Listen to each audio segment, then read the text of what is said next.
अब मैं आपको कुछ भी कहूँगा कि टिक्की बना दो, ये बना दो। टिक्की विक्की कौन खाता है? वही तो। आप भूखे ठीक हो, गलती कर दी मैंने आपको लिए डिनर बना के।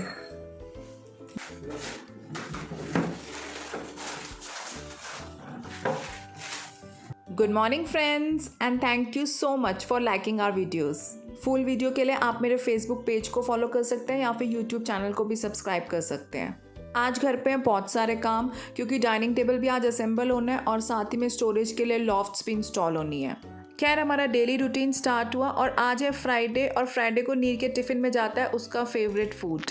और वो नीर एक दिन पहले ही बता देता है, आज उसको लेके जाना था आलू का पराठा। तो यम्मी सा नीर का टिफ़िन किया पैक और वो चल पड़ा अपने स्कूल के लिए।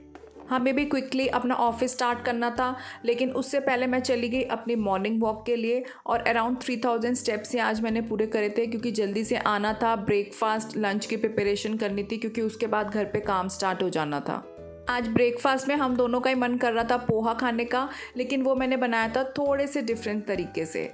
इस बार मैंने आलू को फ्राई नहीं किया था, उसको बॉईल करा था और लास्ट में उसको हल्का हल्का सॉटे किया था। अब यहाँ पे सर्दियाँ शुरू हो गई हैं और साथ ही में ग्रीन लीफी वेजिटेबल्स का मौसम। तो आज मैंने लंच में बनाने का सोचा था पालक कॉर्न, लेकिन उससे पहले ब्रेकफास्ट के लिए मैंने आलू कर दिए थे बॉयल और फटाफट से कढ़ाई में लिया थोड़ा सा तेल और मैंने फ्राई कर दी थी मूंगफली। फ्राई करके मूंगफली को मैंने निकाल दिया था एक अलग प्लेट में और उसी ऑयल में लगा दिया था तड़का। तड़के में मैंने डाला था थोड़ा सा हींग और साथ ही में सरसों दाना और बहुत सारा कड़ी पत्ता। थोड़ी देर इसको सॉटे करके इसके अंदर मैंने डाल दिए थे उबले हुए आलू, जिसको मैंने पीसेस में कट कर दिया था। आलू को अच्छे से सॉटे किया और पोहा ऑलरेडी मैंने अच्छे से धो लिया था, थोड़ा सा पानी डाल के उसको भिगोने के लिए रख दिया था। पोहे के अंदर मैंने डाल दिया कटा हुआ प्याज, थोड़ी सी हरी मिर्ची और सारे मसाले। अच्छे से इसको मिक्स किया और मिक्सचर को मैंने डाल दिया था कढ़ाई में और साथ ही में फ्राइड मूंगफली। लास्ट में डाला थोड़ा सा नींबू का रस और बढ़िया सा पोहा हो गया था रेडी। इसको ट्रांसफ़र कर दिया था मैंने एक छोटी सी कढ़ाई में, क्योंकि अब मुझे स्टार्ट कर देनी थी लंच की प्रिपरेशंस। पालक को कम से कम 3 से 4 बारी अच्छे से धोने के बाद पानी रख दिया था मैंने बॉईल करने के लिए एक बड़े से पतीले में, और उसके अंदर मैंने डाल दी थी धुली हुई पालक। 2 से 3 मिनट तक पालक को ब्लांच किया और फिर मैंने उसको ट्रांसफ़र कर दिया था एक ठंडे पानी के बर्तन में। पालक कॉर्न बिल्कुल वैसे ही मैंने बनाई थी जैसे पालक पनीर बनाते हैं, बस इंस्टेड ऑफ पनीर मैंने यूज़ करी थी कॉर्न। पालक ब्लांच हो गई थी और मैंने साथ ही में रख दिया था कॉर्न को भी बॉईल करने के लिए। सब कुछ रेडी था और अब बहुत ज़्यादा टाइम नहीं लगना था सब्जी बनने में। तड़के के लिए मैंने यूज़ किया था सरसों का तेल, जिसमें मैंने लगाया था जीरे और हींग का तड़का और फिर डाल दिए थे पिसे हुए प्याज अच्छे से भुन गए थे तो मैंने इसमें डाल दिया था नमक, धनिया पाउडर और थोड़ी सी हल्दी। अच्छे से इसको मिक्स किया और टोमेटो की प्यूरी मैंने ऑलरेडी बना ली थी, जिसके अंदर मैंने डाली थी एक हरी मिर्ची, थोड़ा सा अदरक और लहसुन, साथ ही में देसी टमाटर। मॉर्निंग में बहुत सारे काम एक साथ चल रहे होते हैं, तो जब तक मसाला भुन रहा था पालक कॉर्न के लिए, मैंने फटाफट से पालक को पीस के उसका पेस्ट बना लिया। मसाला भुनते ही उसके अंदर मैंने डाल दिए थे कॉर्न। अच्छे से कॉर्न को मिक्स किया मसाले में, थोड़ी देर ऐसे ही पकाया और फाइनली उसके अंदर डाल दी थी मैंने पिसी हुई पालक। अच्छे से सबको किया मिक्स और बिल्कुल लो फ्लेम में पालक कॉर्न को पकने के लिए छोड़ दिया। इसको 10 मिनट तक ढक के रखा और पालक कॉर्न बहुत ही बढ़िया टेम्पटिंग से रेडी हो गए थे। ब्रेकफास्ट एंड लंच की प्रिपरेशंस हुई ओवर। फटाफट से हम दोनों ने किया अपना ब्रेकफास्ट और ऑफिस स्टार्ट करा। डाइनिंग टेबल इंस्टॉल करने के लिए भी टीम आ गई थी, तो बस सारा का सारा ओपन करके उन्होंने स्टार्ट कर दिया था इंस्टॉलेशन। जैसे कि मैंने अपने प्रीवियस व्लॉग में बताया था, इसकी मैन्युफैक्चरिंग होती है बेंगलोर से और सारे के सारे पार्ट्स बिल्कुल अलग अलग आते हैं। नट्स, बोल्ट्स सब कुछ साथ में आते हैं, तो इसको अराउंड 1 आवर लग गया था असेंबल करने में। ये डाइनिंग टेबल हमने बहुत ही कॉम्पैक्ट लिया है, ideal for a very small family, 3 से 4 लोगों के लिए। और जितना हमारा डाइनिंग एरिया है उसके लिए बिल्कुल ऐप साइज़ लगा था हमें।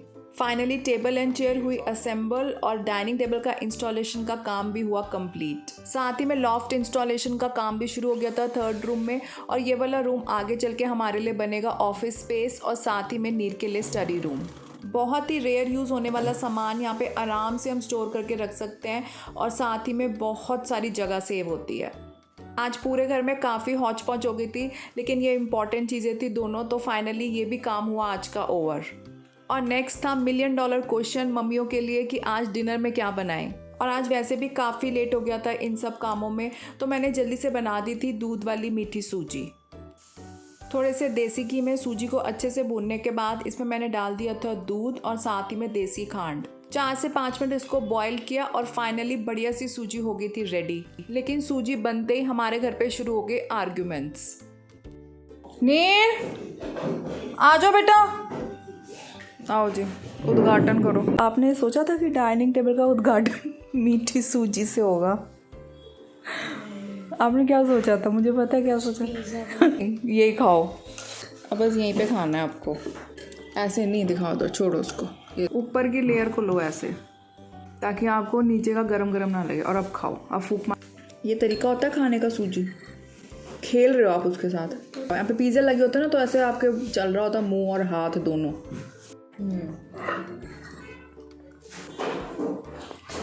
ये क्या, ये सब करना है ना तो मैं को ही खिलाना है। खाओ चुपचाप इसको। अगर चाहते हो ना कभी आपके मनपसंद का पिज़्ज़ा वीज़ा कुछ ऐसा ऑर्डर हो जाए, तो ये चीज़ें भी ढंग से खाओ। ये टेबल ना सिर्फ खाने के लिए। समझो नाना वगैरह आ गए, हाँ तो ये तो बस 4 सीट है। हाँ तो ऑब्वियसली तब ये तो हम अपने पर्सनल उसके लिए ना। अब नाना आएंगे तो ऑब्वियसली फिर ड्राइंग रूम में हमें अरेंज करना पड़ेगा। उनको उधर बिठा देना। हाँ उनको इधर बिठा देंगे, हम उधर खा लेंगे। हाँ कोई नहीं, आप नाना के साथ बैठ के खा लेना यहाँ पे। आप ही को नहीं हम यहाँ पे बिठा के खिला रहे, हम भी यहीं खाएंगे। ठीक है। पापा टीवी देख के खा रहे हैं, ऐसा नहीं होगा। ठीक, ये रूल हो गया। मैं आपको कुछ भी कहूँगा कि टिक्की बना दो, ये बना दो। टिक्की विक्की कौन खाता है? वही तो कोई ऑप्शन ही नहीं, तो मेरे को पता ही लग गया था कि और सूजी के अलावा कोई ऑप्शन है ही नहीं। सूजी तो खानी पड़ेगी। गंदी चीज़ तो नहीं खिलाई आपको, हेल्दी चीज़ खिलाई है। हेल्दी चीज़ मेरे को पसंद नहीं आती। भूखा ही रहो आप। सोचो तो टोस्ट बना के करो। टोस्ट कल खा चुके हो आप। वही तो, जो मर्जी बोलते रहो, ठीक है। आप भूखे ठीक हो, गलती कर दी मैंने आपको लिए डिनर बना के। एक करना आप बर्गर बना। पापा नहीं सूजी खाता, उनको भेलपूरी खानी है, मैं उनके लिए वो मैं बनाऊँ। भी ऐसे सूजी नहीं खाता, तो मेरे को भी दे रहे हो। आप बच्चे हो, आप हेल्दी चीज़ें खाओ, उनको खाने दो। वो मानते नहीं है। उनको भी हेल्दी खाने चाहिए। नहीं मानते वो, उनको सूजी कभी भी नहीं खाएंगे। हम दोनों तो खाते हैं ना। नीर और मेरी आर्गुमेंट्स चलती रही थोड़ी और देर तक। खैर हेक्टिक सा डे हुआ कंप्लीट। तो बस ऐसे था आज का बिजी सा डे।